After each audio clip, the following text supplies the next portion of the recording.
अब चलते हैं क्वेश्चन नंबर 12 की तरफ, जिसमें हम लोग प्रूव करेंगे कि हम लोग एटम को क्यों नहीं देख सकते। स्टूडेंट्स, हम लोग जानते हैं कि एटम जो है वो इतनी स्मॉलर वेवलेंथ का पार्टिकल है जो विजिबल लाइट की वेवलेंथ से बहुत ही कम है, और इस वजह से हम लोग किसी भी ऑप्टिकल माइक्रोस्कोप से एटम को नहीं देख सकते। स्टूडेंट्स, हमें सिर्फ वो वाले ऑब्जेक्ट्स नजर आते हैं, वो वाले ऑब्जेक्ट्स विजिबल होते हैं जिनका साइज ग्रेटर होता है या इक्वल होता है size of wavelength of light के।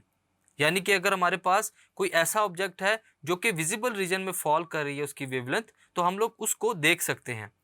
As size of atom is of order of 10⁻⁻10, whereas wavelength of visible light is of order of approximately 10⁻⁻7।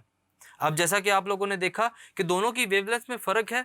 जो हमारे पास एटम है उसकी जो वेवलेंथ है वो कितनी है, ऑर्डर ऑफ 10⁻⁻10, जो कि बहुत ही कम है। और जो हमारे पास विजिबल लाइट होती है उसकी वेवलेंथ क्या होती है हमारे पास, 10⁻⁻7 अप्रोक्सीमेटली। इस वजह से इन वेवलेंथ के डिफरेंस की वजह से हम लोग एटम्स को नहीं देख सकते। As wavelength of visible light is greater than size of atom, so it can not be visible for us. इसी वजह से हम लोग एटम्स को इजीली नहीं देख सकते क्योंकि वो विजिबल नहीं है। सो स्टूडेंट्स, इस क्वेश्चन में हम लोगों ने देखा कि एटम हमारे पास वो क्यों विजिबल नहीं है। Thank you.